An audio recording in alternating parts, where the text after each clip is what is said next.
Before I start, be aware names have been changed to protect the innocent and to ensure the accused receives a fair trial. No matter how great we men think our lives will turn out, some unseen force can always come along and derail us, sometimes permanently, from our course. Whether we achieve the nuclear family with the 2.5 children or end up living with our parents, a single, childless incel at 45, no one can predict their future. Perhaps the best way for me to illustrate my point is to tell you the story of Darren Sellers, my former best friend. No matter if we would have grown up in Dallas or the little hick town we were doomed to reside in, Darren would have been a special kid. Doctor, lawyer, pro football player, he could have excelled at any profession he put his mind to. Since childhood, he was always that kid that did better than his peers at everything. I know he was speaking at an abnormally early age and reading by 4. Heck, I wouldn't be surprised if he came out of his mother's womb potty-trained. I think you get the idea. He was a very special kid that should have become someone great. Except he didn't. By high school, he was already beginning to show some alarming traits. A pastime that he and I always enjoyed, collecting and cataloging skulls and antlers from dead animals, would eventually evolve into killing and skinning neighborhood pets for him. While I found this aspect of the hobby to be a strange tangent to take, it wasn't odd enough to affect our relationship. The way he would treat his girlfriends, however, would. Growing up in a very small town, we'd known almost every girl since kindergarten. Some had been close friends. Either way, because of his popularity, he had his pick of them. Regardless of who she was, if Darren decided to date her, he would always end up treating her badly. A committed relationship meant nothing to him. A lot of really kind girls would get their hearts broken because of him, but to be honest, they would be the lucky ones. Sarah, a very smart and cute girl, was with Darren on and off for several years. She would break up with him after he hit her, but go back after he apologized. A week didn't go by that I wouldn't have to give him a chewing out for his behavior, but it made no difference. It was like his body had been taken over by the soul of a stranger, and the guy I'd grown up with was fading into the background. None of this would hurt his standing at the school. He graduated first in our class and received a full ride to Texas A&M. I was no slouch myself, coming in at 6th out of the class of 100, but for me, I'd have to get scholarships if I wanted to go to college. After deciding on UT in Austin, Darren and I went our separate ways. We wouldn't see each other for almost 2 years, and when we finally did get together to catch up, things had changed drastically. I hadn't returned home my entire first year. Money was far more important to me, and little still existed to draw me back when I wasn't working. Darren and I spoke maybe a handful of times. Never during any of those conversations did he mention problems at A&M. However, during a phone call with my folks just before Christmas break, my sophomore year, my mom said that Darren had dropped out of college and returned home a month prior. I'd already made plans to visit for a week during the holiday. Now, I had a lot of questions to ask. We met up my first night in town and drove to Dallas to visit a club or two. I decided not to deluge Darren with a bunch of questions. He would probably fill me in when he was ready. While sitting at the first club, he finally opened up about his time at College Station. Things had been going well for a while, until he started smoking more and attending class less. The anonymity among all those strangers made it hard to make friends. The few people he did meet would lead him down a dark path. He said by the start of year 2, he knew his days were numbered, so he dropped out to save the school the trouble of kicking him out. This is a much different person than the one I'd left just a year and a half prior. I'd never known Darren to embrace failure. Other than the goatee and long hair, he appeared to be the same, but now he just didn't seem to care about what happened to him.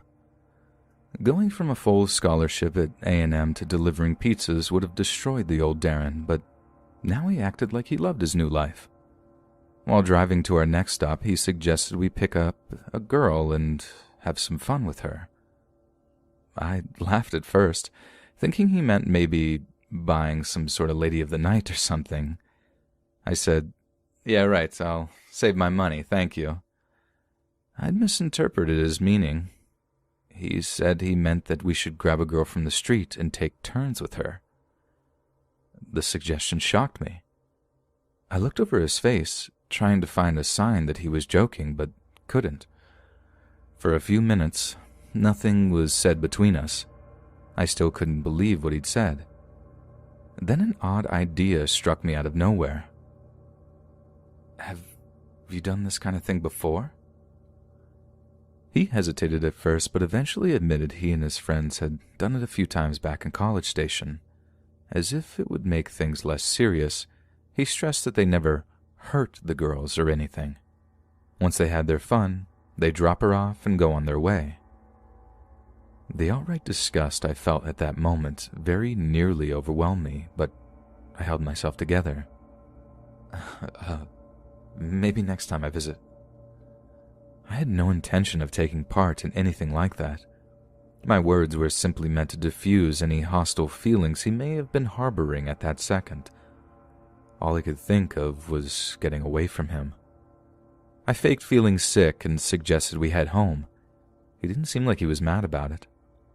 I dodged his calls for the rest of the week and returned to Austin that Friday.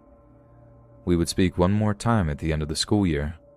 He was wondering if I would be coming home for the summer, but I told him I wasn't sure when I'd be back because of work. I wasn't lying. If I wanted to pay for school, I had to work almost every day to do it.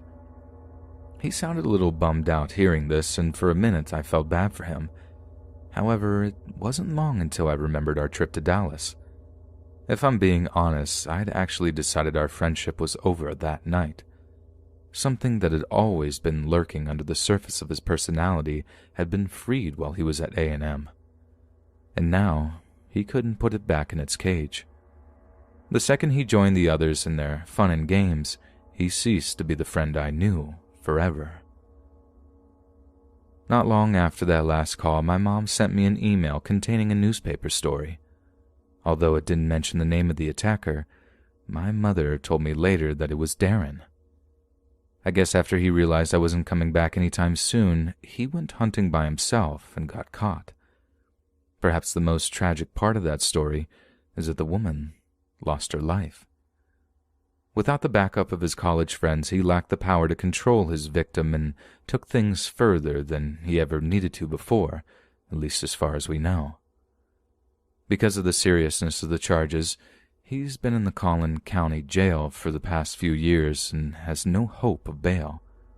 Barring any mistakes made by the police, the case appears to be open and shut.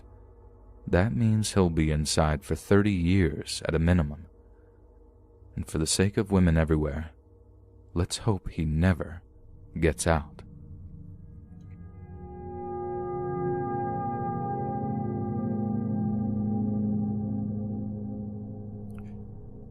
This happened to me during my yearly campout at Lake Texoma in North Texas. The lake itself was built during the Second World War using mainly German POW labor. It sits astride the Texas-Oklahoma border and covers roughly 89,000 acres and sees about 6 million visitors on an average year. It's, to my knowledge, still one of the biggest reservoirs in the country and my favorite place to spend my birthday. Every year, the week before or after spring break, I load my camping supplies into my car and make the 30-mile drive. My usual place to set up is Eisenhower State Park, located on the Texas side of the border and just happens to be named after Dwight D. Eisenhower, the famous World War II general and president who was born nearby. Sorry, Kansas. The cool thing about the park is that for a small fee, I can take my pick of spots that offer running water and electrical connections. Although I normally camp in a relatively traditional manner, having access to power nearby can be convenient. Perhaps the best part of camping so early in the season, the temperatures are still reasonable. You could go out as little as 2 months later and already be nearing 90+ degrees during the hottest part of the day. This also means there are far fewer other campers in the park. I've been visiting the lake since before I can remember. As a matter of fact, One of my first memories is of me bawling my head off and holding my bloody foot. My dad sped our boat to shore in order for me to get the medical care I required. After stepping on a broken bottle, we all wore shoes in the water after that. In all my years of going out there, I had never heard anything about wild packs of dogs roaming the area. While groups of wild pigs have been an ever-growing problem in our state, wild dogs not so much. Or maybe that's just my ignorance showing, and it's a bigger deal than I'm aware of. Whether it is or not, I wasn't expecting what happened my second night. I believe that evening no one else was within a mile of my camp. It was just starting to get dark, and I walked a few feet down to the water. Oftentimes I'll sit on the shore and watch boats cross the lake with a cup of coffee and enjoy the calming sounds of the waves licking lightly at the shore. It hadn't gotten completely dark yet, but the shapes I noticed approaching me were unidentifiable. As they grew closer, I could make out the shape of 2 dogs walking slowly down the shore. I figured they belonged to another camper and called out to let them know I was there. As the seconds passed, no answer came, and the dogs continued to get closer. While I'm not, nor have ever I been afraid of dogs, I do practice common sense measures with those I'm not familiar with. When they were within 10 yards of me, I saw 3 more dogs, all of differing sizes, come down the cliff at an angle from me and join the other 2 on the bank. My caution was beginning to shift into fear. Odds are that if a group of dogs form a pack without the moderating influence of a human, they become feral and can be a serious danger to any person they come in contact with. I was that person on this night, and things would only prove to get worse as it went on. Running away would just engage their prey drive, and I'd be run down and mauled for sure. With no other choice, I stood still as they approached me. The 2 larger dogs I had seen first began to smell me. I didn't move or pet them. As they did so, while the leaders sniffed, the other 3 began to surround me and walk slowly toward me. Even if I'd never been scared of dogs before, this freaked me out. During this whole interaction, I did my best not to indicate that I was scared, but the nearer the other 3 came, the more nervous I grew. Things would come to a head when I felt one of them bump me on the back of my head. I did the worst thing I could have and jerked away. This was all the pack needed to begin attacking me. Each of the leaders had grabbed me, one on the hand and the other had a mouthful of my leg. The rest had ganged up and took a firm grip on my right leg. This wasn't some rough play either. I could tell that they were trying to pull me down to the ground. I quickly lost my balance and dropped to one knee, but fortunately for me, I had a makeshift walking stick in my right hand and used it to break my fall. One of the leaders used this as an opportunity to go for my face. However, I foresaw something like this and jabbed at it with a stick before it reached me. This gave me the time I needed to return myself to standing. With a firmer stance, I started jabbing at the others. A few let go and backed off, only to renew their attack seconds later. Rage and frustration began to take over, and I started swinging wildly at them. Here and there, I'd hear a scream come from the darkness until, finally, the assault ceased. I stood my ground and waited for it to begin again, but the pounding of my heart was all I could hear. To be safe, I walked slowly back up the hill to my camp, watching the whole time for any movement in the darkness. When I reached it, I turned up my lamps and searched for wounds. My left hand was bloody, but after washing it, I could see it wasn't as bad as I had feared. The bad bites were to the back and sides of my calves. The best I could do was clean and wrap them until help could get to me.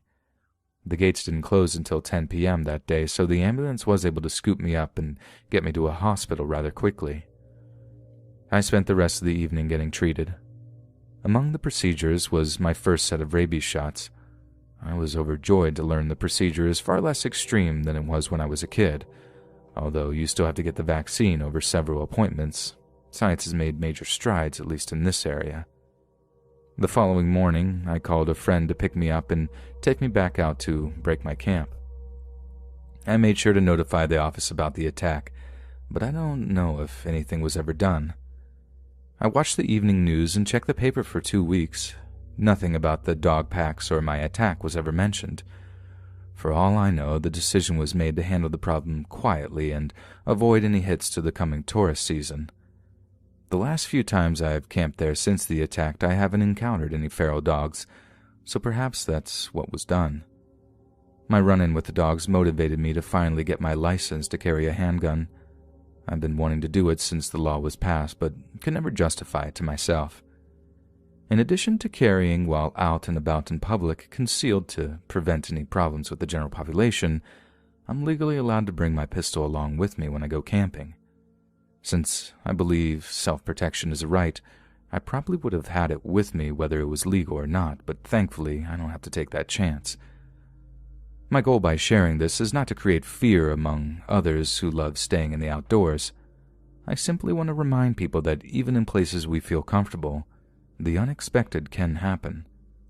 So if you're ever visiting Texas, I highly recommend Lake Texoma and the attractions around it. Just be sure to wear your life jacket when you're on the water. Don't drink too much, and keep your eyes out for the creatures who share the land with you. Whether they're rattlesnakes or feral dogs, one misstep or loss of concentration could really ruin your day.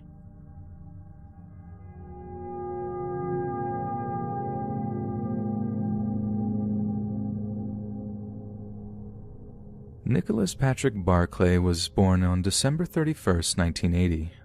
The San Antonio native was the youngest of 3 children and by the age of 13 had acquired quite the reputation for being a bad seed.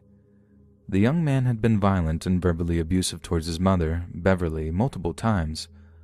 On such occasions, police would have to be called to calm him down. The problem didn't stop at home, however. Nicholas would often skip school, and when he did attend, trouble followed him, going even as far as threatening one of his teachers. The 13-year-old also had a criminal record.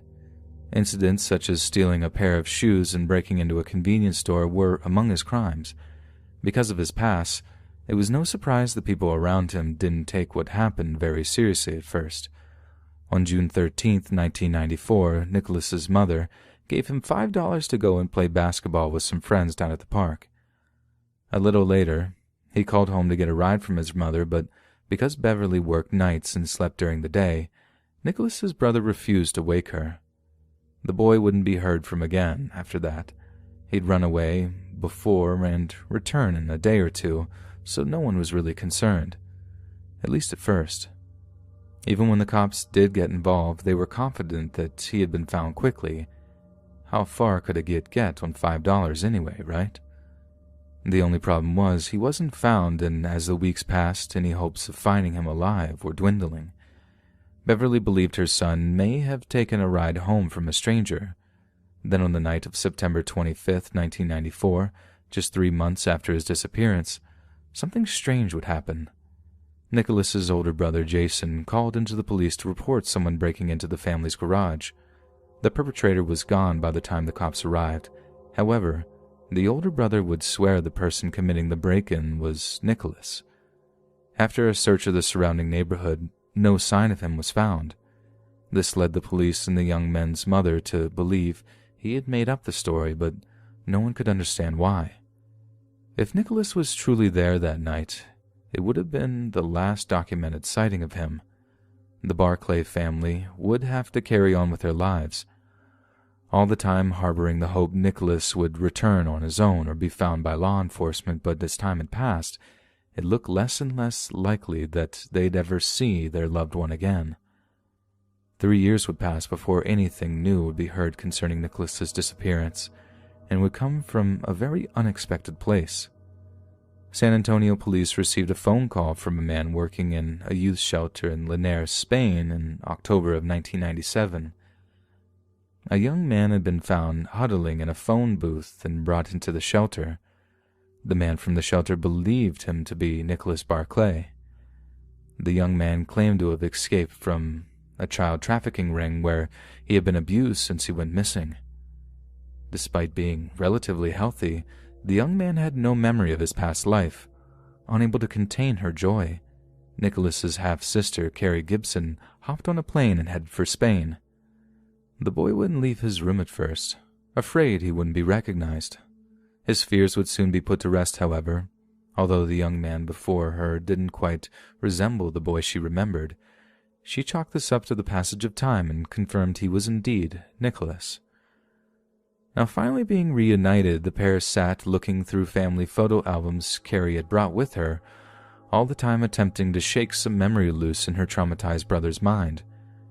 Gradually, bit by bit, the young man's memories appeared to be coming back to him, but he remained quiet, likely because of all the abuse he was believed to have experienced. After taking a test identifying family members from pictures, he passed after making only one mistake and was decided by authorities to be the real Nicholas Barclay. He was cleared to return home. He and Carrie hopped on a plane, eager to be reunited with the rest of their thankful and relieved family. Although Carrie and Beverly were overjoyed to have him back again, there were others in the family very suspicious of the young man.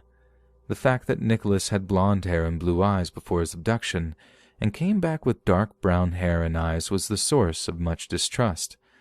Not to mention the fact that he now spoke with a French accent. He had a reason for all of this, of course. The individuals who had abducted him had chemically dyed his hair and eyes to make him unrecognizable. The accent was just a side effect of spending so much time living in Europe. The women wanted to believe this so much, they easily accepted his explanation. However, for the rest, the questions were not going away that easily. His mother was eager to help him take back his former life. She enrolled him in school, and after a while, Nicholas seemed to become more comfortable at home. The media, never willing to let a good story go by, continued to badger the family for an interview. They would eventually relent, picking hard copy to tell their story in February of '98. Charlie Parker, a private investigator working for the show, would notice something off about Nicholas's ears. They were different. Since ears are like fingerprints and never change throughout a person's life, this anomaly was an important one. Parker would compare pictures of Nicholas taken when he was younger to ones of the newly returned Nicholas and came to the conclusion the two boys were not the same person. This was just the opportunity the rest of the family had been waiting for. A long struggle would break out in the courts between Nicholas, those who believed his story, and those who did not. The court would finally order fingerprints and DNA tests be taken. The results of those tests would be nothing anyone could have expected. It turned out that the shy young man who had been found in Spain was not Nicholas Barclay. Instead, his name was Frédéric Bourdin, a French-born 23-year-old. Bourdin was a serial impersonator, thought to have taken the identities of up to 500 people. He had gotten Nicholas's information from a missing child center. Nicholas Barclay was the first of 3 missing children whose identities would be taken by Bourdin. He said that he had spread the story of lies about the human trafficking ring, getting as much media attention as he could to make Nicholas more real and to make people love him even more to know what had happened. Now that the family knew the truth, did they throw Bourdin forcefully from their lives? No. As a matter of fact, they attempted to keep him. This odd reaction caused the police to begin to look at the family with an eye of suspicion. They felt this had to mean the family had something to hide. Jason's phone call to the police in September of 1994 took on a whole new angle. According to him, it's not uncommon in murder cases for a call to be made to convince people that someone is alive. Before he could be questioned, Nicholas's older brother died from a possibly intentional drug overdose. With his death, the case has gone cold, although private investigators still work it today. Jason appears to be the prime suspect, but since he's dead, we may never know what happened to Nicholas Barclay. Bourdin spent 6 years in prison for his crime. Upon his release, he returned to Europe and continued with his grifting for a while, but would eventually marry and start a family in 2007. He is convinced that Nicholas Barclay was murdered. Bourdin himself called the police to report as much, once claiming Beverly had even admitted to it. However, nothing would materialize in light of Jason's death. There's an amazing documentary available on YouTube right now called The Imposter.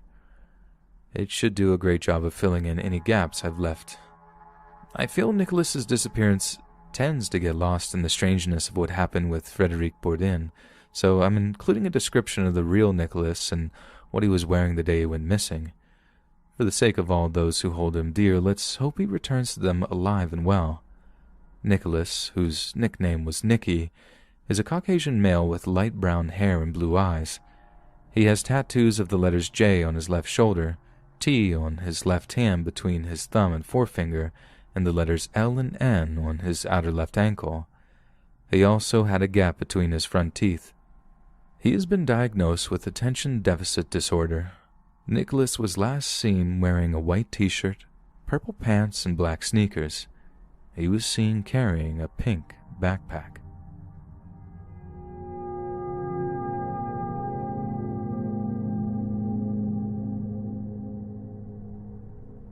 Not a month before my grandpa passed, he sat me down and told me a story about his childhood in Texas. To my knowledge, very little has been said concerning this time in his life. Perhaps that's why what I was about to hear shocked me so deeply. Somewhere in the wide expanse of the forest between the Louisiana line and Paris, I dare not be any more specific than this, my family had a small bit of land, roughly 150 acres. This was a lot more than most, but with generation after generation staying on the land, room got scarce quick. My people had been about the area since Texas was still its own country, and life back in those days was no place for the meek. Squabbles were handled between neighbors, and the law often came at the end of a gun. My daddy had me out and hunting for food as soon as I could shoot. This was Depression times, and folks did whatever they could to make ends meet. My mother had an older brother who'd already been in and out of the penitentiary twice for making liquor. When my schooling or chores didn't see me busy, I'd make a little money watching over the still. The local law dogs generally turned a blind eye to folks' personal enterprises and sometimes engaged in the practice themselves. Government revenue agents were the real thorn in our side. Their meddlesome ways could derail a man's income for an entire season, and this was in a time legitimate jobs were thin on the ground. As I said, during the winter months, I'd make a bit watching over my uncle's still, stuck off in the far corner of the property. Revenue agents always being a burden on us, I was to keep a keen eye out for them and dissuade any other folk of a curious disposition from walking up on the manufacturing. Being a pretty young man at the time, near on 12 years old, I could pretend I was merely hunting and draw no attention if the agent spotted me. Both barrels from my shotgun notified those working the still of any undesired folks approaching, and I was to walk away none the wiser of their fate. Nobody wanted a child like myself with such a bright mind and promising future to end up in the penitentiary. All the precautions and forewarnings would be for naught, however. One cold and foggy morning, I was loafing about the still with my uncle and two of his friends, a pair of brothers from around Clarksville. We were caught unawares by a pair of agents. The fog had concealed their approach until it was too late. They perhaps would have reacted in a less rash manner had they the time to prepare for their arrival, but under the circumstances, their sense of self-preservation took over. My uncle has said more than once that he had no intention of going back to the penitentiary, and when the agents told us to show our hands, he opened fire instead. The roar of his shotgun scared the Jesus out of me. I dropped to the ground and buried my face as far as I could into the leaves. It was over in seconds. When I dared raise my head, the agents were both dead, and the younger of the Clarksville boys was minutes from the same. The older brother did his best to make his siblings' last moments as comfortable as possible. My uncle's already dragging the agent's body off to bury them. This was all going on around me, but I couldn't form a clear thought or word. It was probably half an hour before I could stand. I walked over to where my uncle was digging, and he threw me a shovel. Nothing was said for the next hour. The ground was darn near freezing and made the task even longer and arduous. We got the holes dug and rolled the agents into them. About that time, the older brother joined us. He began digging another hole nearby, and my uncle joined him, leaving me to fill in the revenuers' graves. The younger boy was retrieved by the two of them, carefully laid in and covered him. I don't believe a single word was spoken the rest of the day. My uncle simply looked over at the remaining brother, nodded his head goodbye. We all went our separate ways. Nothing else regarding that morning was ever spoken of. Until today, of course. The events of that foggy morning would turn out to be a dark omen on our lives to come. Word around us that remaining Clarksville boy wandered the country, riding trains until World War II broke out. It said he went up into Canada and joined the army, supposedly died around Dunkirk. As for my mama's brother, he kept making liquor until 1937 when he was shot in an argument over a woman and died. I guess you could say I came out lucky as compared to the others. Mama made sure I kept focused on my schooling. I got my diploma the year America joined the war and was one of the first in the country to join up.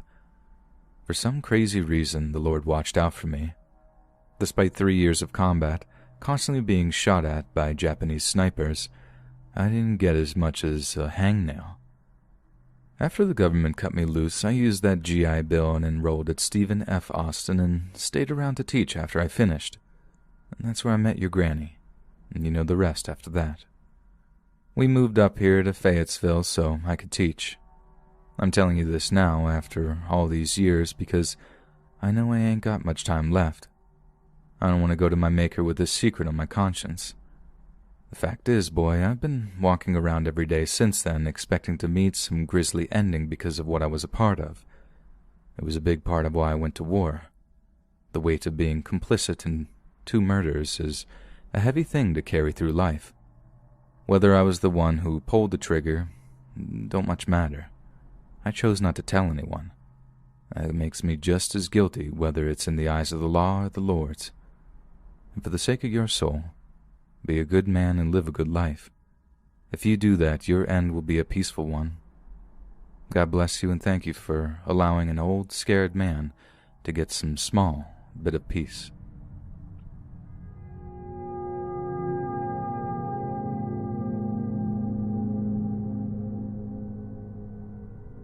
Around 11:45 on the night of February 22nd, 1946, 22-year-old Jimmy Hollis was parked on a secluded lover's lane with his girlfriend, 19-year-old Mary Jean Larry.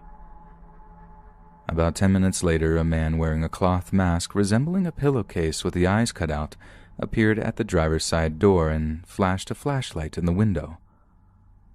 Hollis thought this may be a prank and told the man he had the wrong person. The masked man responded by saying, "I don't want to kill you, fella, so do what I say." Hollis and Larry were then ordered out of the car and Hollis was told to take off your effing britches. He did, and was struck on the head twice with the butt of a pistol. Believing this to be a robbery, Larry opened Hollis's wallet to prove he had no money. She was then struck with a blunt object and ordered to stand. Once on her feet, the man told her to run up the road. She headed toward the main road and spotted another parked car and approached it. However, as she drew closer, she could see it was empty. Larry returned on her path but was intercepted by the man and struck on the head for a second time, knocking her to the ground. The attacker took this opportunity to have his way with her with the barrel of his weapon. Fortunately for Larry, the man seemed to have been scared away by the headlights of a passing car before he could achieve this. After he fled, she pulled herself to her feet and ran to the first house she saw. As Larry's terrible episode was unfolding, Hollis had managed to pull himself back to his feet. Covered in blood and with a fractured skull, he stumbled onto nearby Richmond Road and flagged down a car. The driver pulled over but, horrified by his appearance, refused to let Hollis in. He did, however, promise to call an ambulance at his nearest opportunity. This proved unnecessary, however, as the emergency services had already arrived because of an alert by Larry. Both victims were taken to Texarkana Hospital. Larry would come away, at least physically, the better off of the two, only needing 8 stitches. Hollis, however, would lay in the intensive care ward in a coma for several days. Once recovered, the victims would give 2 very differing descriptions of their attacker.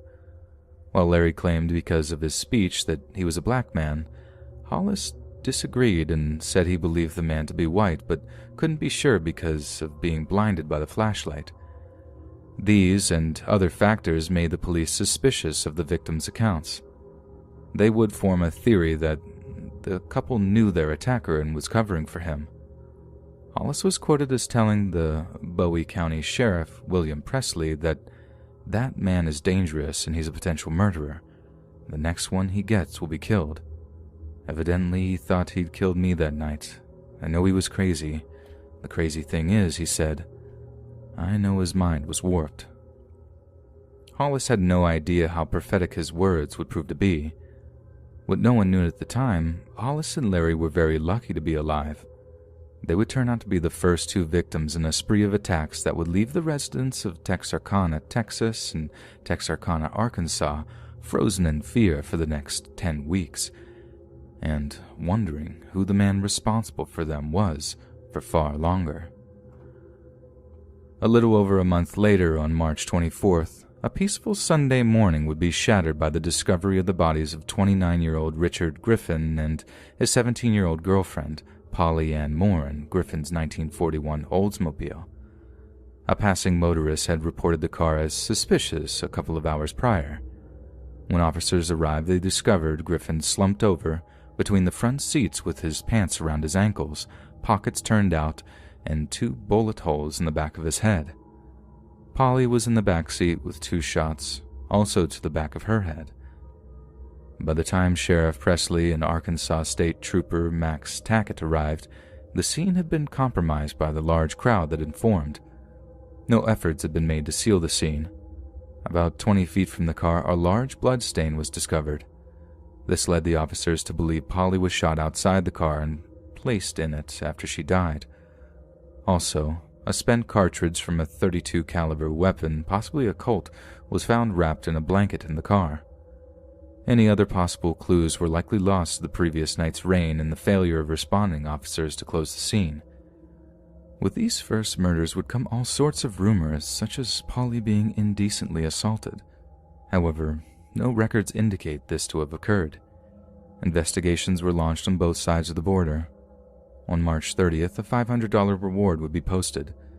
This would sadly lead to over 100 false leads and yield no useful information. In a matter of just a few weeks, police would find themselves with another set of murders on their hands, this time a pair of mere children. Betty Jo Booker, age 15, had been playing her saxophone with her band, the Rhythmares, at the VFW Club. Around 1:30 a.m., her 16-year-old friend, Paul Martin, arrived to pick her up. This was the last time the two were seen alive. Later that morning, at around 6:30 a.m., Martin was discovered lying dead by the roadside near Spring Park Lake. He had been shot 4 times, once through the nose, and once through the left rib from behind, a third through the right hand, and the last went through the back of the neck. Poor Betty Jo would not be found until 11:30 that morning. She was 2 miles away from Paul's Ford coupe and just 1 mile away from where Martin had been discovered earlier that morning. The young woman was mercifully still clothed, including her overcoat, which was fully buttoned. Her wounds were 1 gunshot to the chest and a second to the face. The scene was sealed from the moment Sheriff Presley, who was the responding officer, arrived. He discovered a datebook nearby and quickly pocketed it. Martin's Ford was found about 1.5 miles from his body, just outside the park, with the keys still in the ignition. As with the first set of murders, there were little clues to be uncovered. Beside the datebook, Presley found a set of man's tracks alongside another, smaller set, but was unable to follow them. From the angle of the gunshots in Betty's body, the police surmised that the killer was right-handed, but no motive or suspects could be produced because of this. When the bullets from the teenagers were compared with those of the first 2 murders, they were indeed ruled to be from the same .32 caliber handgun. The local rumor mill was working overtime. Authorities were getting calls anytime a person even heard a noise, and the atmosphere was growing tenser by the day. The Booker Martin murders would be the first time the killer would get his sensational name. In the April 16th edition of the Texarkana Daily News, a heading read, Phantom Killer Eludes Officers as Investigation of Slayings pressed was published. The Gazette would get into the action the following day by printing Phantom Slayer Still at Large as Probe Continues. Although other names would be used in papers throughout the country, the Phantom became the most common. The reward fund had been raised to $1,700, and within days, 6 Texas Rangers, led by the famous Captain Manuel Trezazas Lone Wolf Gonzalez, arrived in town to assist in the case. With the Rangers, the Texas DPS sent technical experts and a lab from Austin. Things would become so blown out of proportion that Gonzalez would have to call a press conference on the 18th to quash many of the rumors circulating around the case. He would say at one point that all the hearsay being spread by people and the press were a hindrance to the investigation and harmful to innocent persons. The weeks following the second set of murders were relatively quiet. This didn't mean tensions were not through the roof. Some in the community had begun to connect the cases together, and since the first attack had occurred 3 weeks to the day before the second, many expected a third attack would be coming in the same time frame. This caused tensions to heighten as May the 4th approached. Although these citizens were only a day off in their prediction, the Phantom would prove to everyone in the area he was far from predictable. On the evening of Friday, May 3rd, sometime before 9 p.m., the killer would strike at one last couple. This time, however, the Phantom would give the citizens of Arkansas a taste of the same medicine that he had been sharing with their neighbors across the state line. On this night, farmer and welder Virgil Starks, 37, had sat down in his armchair to enjoy his favorite radio show. He and his wife, Katie, age 36, lived in a modest ranch-style house on a 500-acre farm almost 10 miles northeast of Texarkana. While Virgil relaxed in his armchair in the sitting room, Katie was lying in bed in her nightgown. She said that she had heard noise in the backyard and yelled out to Virgil to turn down the radio. Seconds later, Katie would hear the sound of breaking glass. Thinking perhaps her husband had dropped something, she went to see what had happened. Upon entering the living room, Virgil stood up and then slumped back down into his chair. Seeing blood, she ran up to examine him, and upon lifting his head, she realized he was dead. She ran to call the police, but after cranking the old wall telephone a couple of times, she was shot twice in the face from the same window Virgil had been shot from. The bullets, while one went through her right cheek and out between her left ear and the other, breaking her jaw and splintering several teeth, they did not render her incapable of helping herself. Although at first she would drop to her knees, she soon regained her footing and ran for a pistol that was kept in the bedroom. Meanwhile, the shooter ran to the back of the house. Katie, unable to locate the gun, returned to the kitchen just in time to see her assailant climbing through the couple's kitchen window. Horribly injured and afraid, she changed directions and fled through several rooms and out of the house, leaving a trail of blood and teeth in her wake. After first seeking help at her sister and brother-in-law's home across the street, but getting no answer, Katie ran the 50 yards to the neighbor A.V. Prater's home. Prater would bring her inside. He then retrieved his rifle from his home and returned outside. He fired into the air to alert any nearby residents of his need for aid. Neighbor Elmer Taylor would answer the call. Prater asked Taylor to bring his car around, and they drove Mrs. Starks to Michael Meager Memorial Hospital. Arkansas State Officers Max Tackett and Charlie Boyd would be the first to respond to the call. Upon arrival, the officers roped off the scene. However, the commotion stirred up by 30 or more members of law enforcement going in and out all night would render their efforts largely useless. The sheer amount of blood left behind by Mrs. Starks made it hard for the officers to keep the area clean. Miller County Sheriff W.E. Davis, who would take control of the investigation, called in officers from around the area, including the FBI, Sheriff Presley, Captain Gonzalez and his group of Texas Rangers, and many others. Police would find money in the home, along with cash and jewelry, putting the theory of robbery to rest. 3 clues would be found at the scene. A red metal flashlight was discovered in the bush by the window, and 2 .22 caliber bullets were retrieved from the walls of the house. The third, muddy footprints lifted from the yard and welding shop were less solid because of the poor state of the ground. Bloody footprints were also found in the home, but it could never be proven if they belonged to the killer or the large number of officers moving through the scene. Although the caliber used at the Starks farm was .22, Sheriff Davis stated, "It is possible that the killer is one and the same man." Several men found in the vicinity would be picked up for questioning but soon released. The next morning, bloodhounds were brought in by the Arkansas State Police. 2 trails were found that led to the highway before the scent was lost. The flashlight was sent to the FBI lab in D.C. but was found to be free of any prints. Scores more officers were brought in that weekend to patrol and protect residents. Texarkana Gazette would continue to stir up fear by printing a headline on Sunday, May 5th that read, "Maniac Hunted and Murders." On the night of Virgil's death, the reward was $7,025 and would soon be combined with another reward, making it equal up to $10,000. That Monday, Virgil Stark's funeral was held. The following day, Katie was ruled well enough by doctors to be questioned but was unable to provide any new information. A detailed description of the flashlight along with a color picture will be sent to the Gazette. On the morning of Wednesday, May 29th, this would be printed. Included with this was an appeal that said, "Have you seen this 2-cell flashlight? You may be the one to aid in solving the phantom slayings." Another appeal from Sheriff Presley and Chief of Police Jack N. Runnels was printed a few weeks earlier, May 11th, asking for any information on missing persons on the nights of the murders.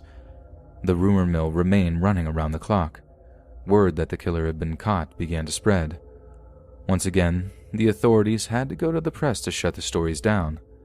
Sheriff Presley denied the killer had been apprehended and implored people to be more considerate of their fellow citizens. A lot of innocent folks were being accused of being the Phantom.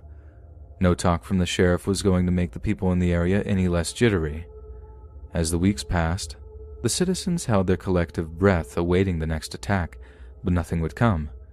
And over time, they would all return to their normal lives they had before the Phantom arrived. The Rangers would quietly leave town throughout October until only the local law enforcement members were left. With no new attacks to investigate, they were now able to focus on suspects. Among those dismissed early on was Ralph Bauman, a war veteran living in Los Angeles who had attempted to sell his story to a newspaper of his Texarkana murder spree. When they didn't go in for the story, he took it straight to the police, telling them that he lived for danger, how he'd previously been in a coma, and how he was running from something, maybe murder. If it turned out that he hadn't committed the crimes, he hoped instead that he could settle down working as a stuntman in Hollywood.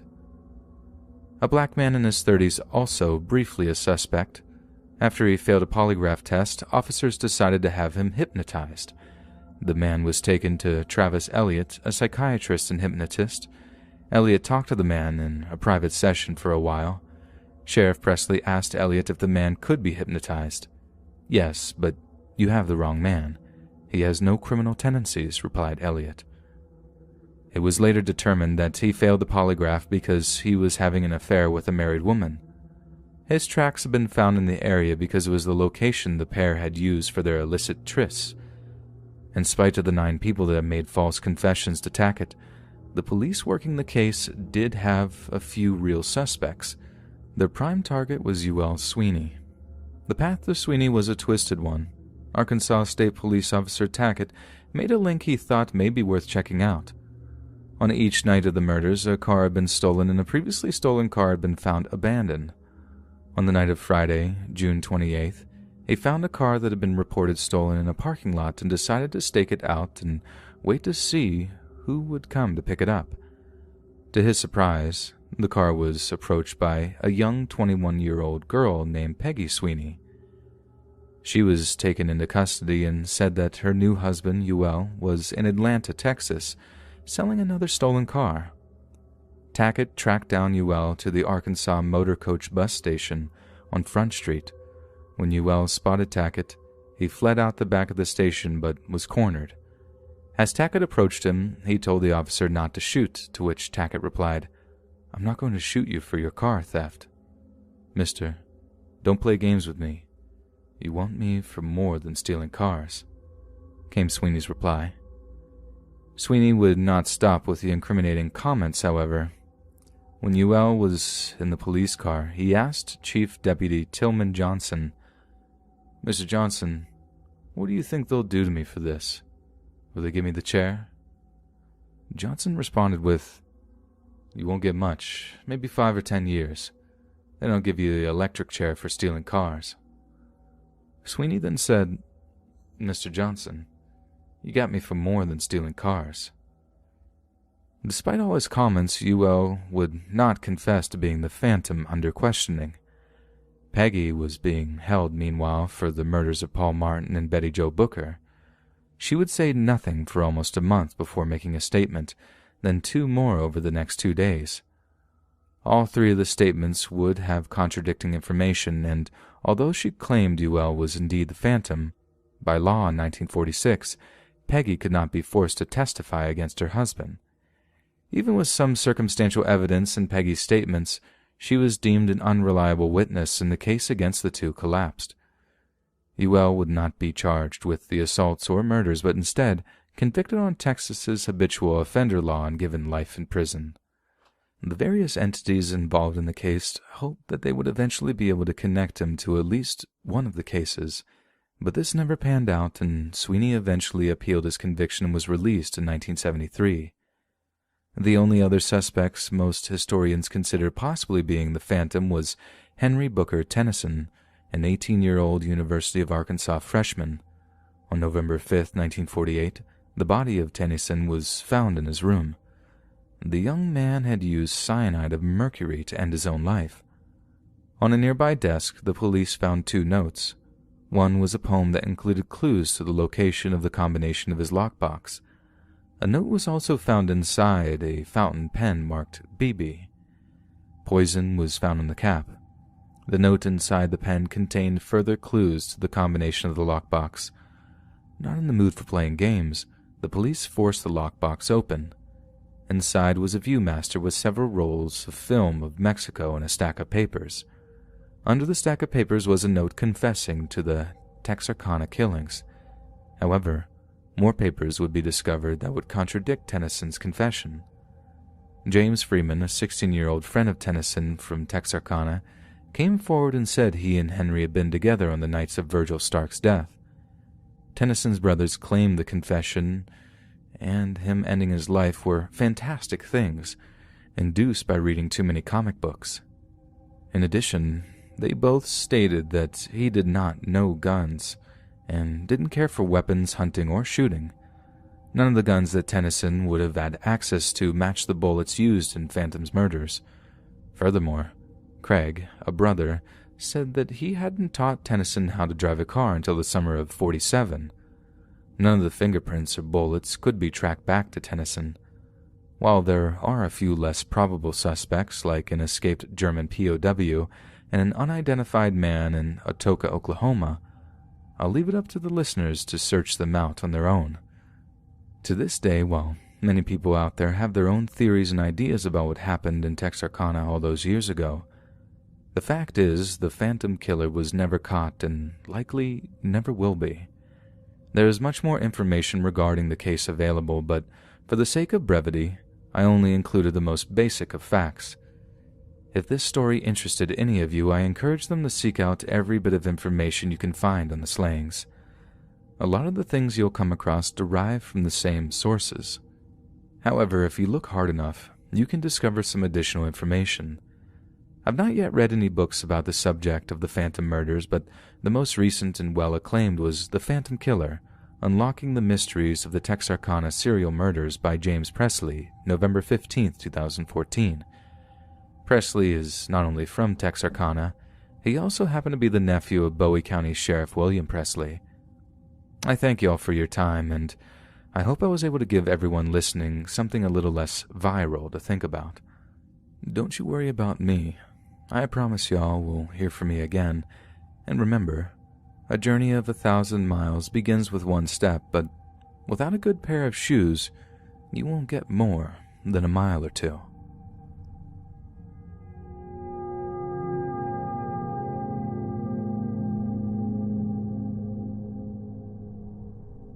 Way back in 1970, Robert L. Tex Roberts was an aging and eccentric millionaire living with his slightly older female companion, Jessie Forsyth. On the night of August 15, 1970, the couple would disappear from Robert's Dallas mansion and never be seen again. That evening, Roberts, 85, summoned his friend and bodyguard, Al Bergeron, to the home on a matter of utmost importance. When Bergeron arrived, he would discover the usually locked front door ajar and no one home.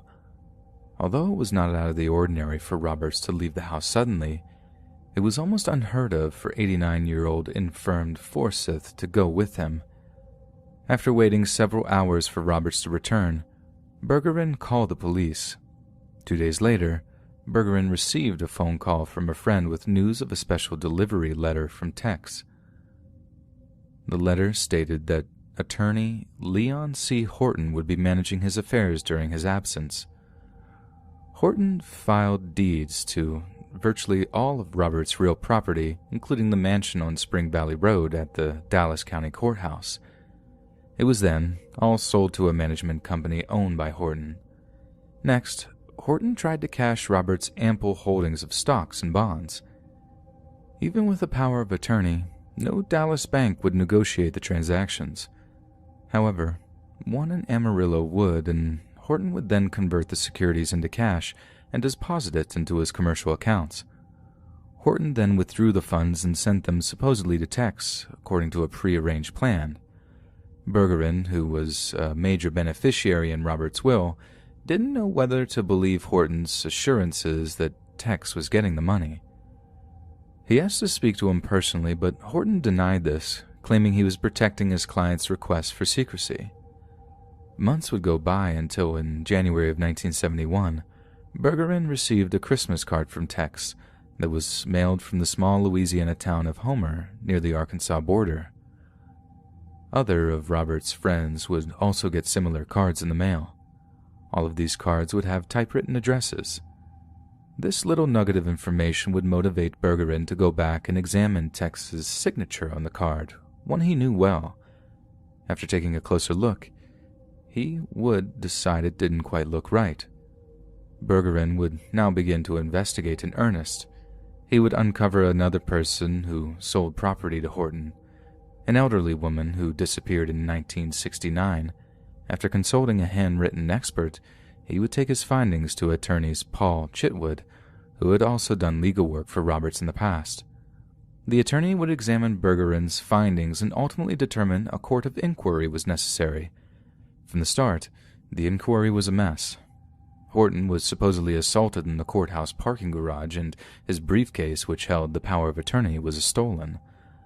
Nevertheless, using existing copies, the handwritten expert testified that Robert's signatures on the documents were not genuine in his opinion.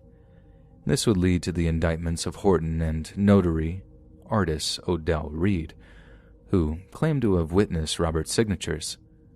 A grand jury in Randall County would also indict Horton for converting common stock to his own benefit. He'd been convicted of theft by false pretext and given a sentence of 10 years in prison. Later on, he would be convicted on 4 counts of forgery in Dallas. Artis Odell Reed, the notary, would vanish for over 2 years after being released on $15,000 bond.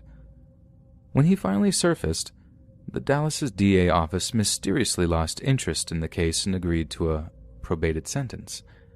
Other than Horton himself, Odell Reed may be the only person who knows the fate of Jessie Forsyth and Tex Roberts.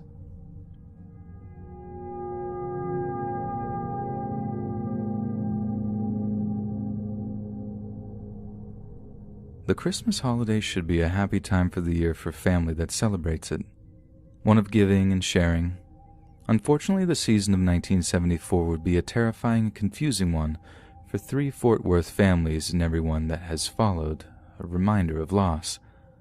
On the morning of December 23, 1974, 3 girls left their homes for a shopping trip at the Seminary South Shopping Center in South Fort Worth. Rachel Arnold Trillica, 17, picked up her friend Renee Wilson, 14, at her home. Julie Ann Mosley, who was only 9, asked the girls to let her tag along. They agreed, but only if Julie's mother gave permission. Julie called her mother at work, and only after a lot of whining, as her mother says, she allowed the young girl to join the others. Renee had a Christmas party that night, so the girls planned to be home by 4 p.m. to allow her to prepare for it. The trio's first stop was the Fort Worth Army-Navy store to pick up some items on layaway. Only then did they head for the Seminary South Shopping Center, parking Rachel's vehicle on the upper level near Sears.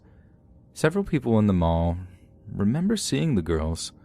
One woman even told a store clerk she recalled Renee's Sweet Honesty t-shirt. Another claimed the girls had been spotted in a security patrol car. It is known the girls had to have made it back to the car at some point because their purchases were found inside of it. When the girls did not return home, the families became concerned and traveled to the shopping center to search for them. They would camp out there all night waiting for the girls' return with no results. In the coming years, more than one person would come forward with stories of seeing one or all of the girls being pushed into a van or pickup truck. Regardless of what people claimed to have witnessed, the police still had no more clues to the 3 girls' final destination. Of course, law enforcement would propose the time-worn runaway theory, but the parents shot this down quickly. A letter would arrive the next morning, however, that would lead police to believe that they were right. It was addressed to Rachel's husband, Tommy. The two had been married for around 6 months at the time of the disappearance. The envelope would hold some strange forms of speech, though. Rather than the familiar Tommy that Rachel always called him, it had the formal Thomas A. Trillica.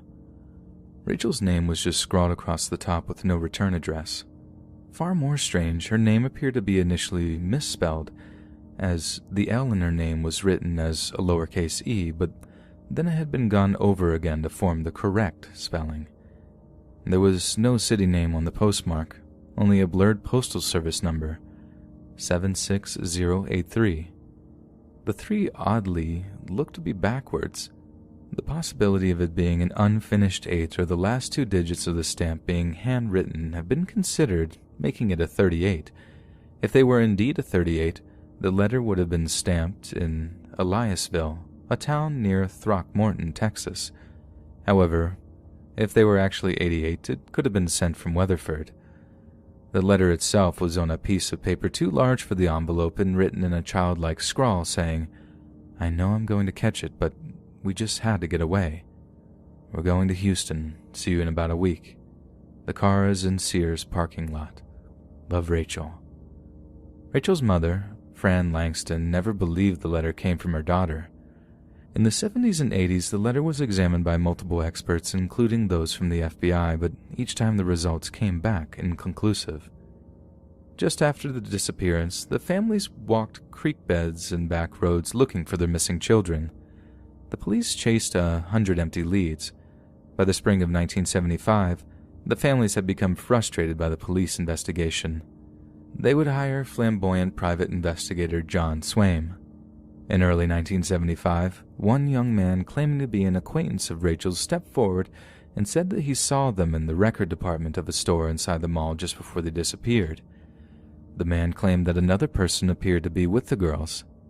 In April of that year, Swaim would join with 100 volunteers in Port Lavaca to search under bridges and through swamps after he received an anonymous tip that the girls had been killed and dumped there. Nothing would become of this or any of the other tips Swaim would get, and by 1979, the detective would be dead of a drug overdose. With his death, the case would be rendered basically closed for the time being. Throughout the ensuing decades, the remains of more than a few people would be uncovered, but none would turn out to be those of the 3 girls. The story would get a new lease on life when the case was reopened and assigned to homicide detective Tom Bocher in 2001. The detective believes the girls left the mall with someone they trusted, and more than one individual may have been involved. Sadly, like so many other times, nothing new would be discovered by this new investigation. Nevertheless, people still take time out of their lives today to comb the woods, swamps, and long-forgotten trails for any bit, no matter how small it may be, that could help solve this mystery. Rusty Arnold, Rachel's brother, who was just 11 at the time she went missing, would meet Dan James, a private investigator, around 1995. James has been following the case since 1975 on his own time. He has even posted $25,000 of his own money for any clues that could lead to the arrest and conviction of the person or persons responsible for the disappearance. James has never been hired by any of the families or received any compensation for his work. A handful of supposedly credible witnesses have been found, one in 1998. That story claims Rachel was abducted, and the person involved in it still has her to this day. It said that he allows her to visit Fort Worth every year at Christmas. Rusty and James seem to believe this story, but neither man will come out and say what they think has happened to the two other girls. Even as recently as 2018, 2 cars could be dragged from Ben Brooks Lake because it was thought that they may have a connection to the case. But this, too, would lead nowhere. Until somebody inside the case comes out and states names and locations, all types of rumors and theories will be thrown out. Only the individuals involved in the disappearance of the trio really know their fate, and until they come forward with their story, we shall all remain in the dark. Hey friends, thanks for listening. Be sure to subscribe and click that notification bell to be alerted of all future narrations. If you got a story, be sure to submit them to my subreddit, r/Let's Read Official, and give and receive feedback from the community, and maybe even hear your story featured on the next video. And join my Discord to interact with me and other listeners directly. And if you want to support me even more, grab early access to all future narrations for just $1 a month on Patreon, and maybe even pick up some Let's Read merch on Spreadshirt. And check out the Let's Read podcast, where you can hear all these stories in long compilation form and save huge on data, located anywhere you listen to podcasts. All the links in the bio. Thanks so much, friends, and remember, tomorrow is Head Moderator Day, so be sure to thank your head moderators.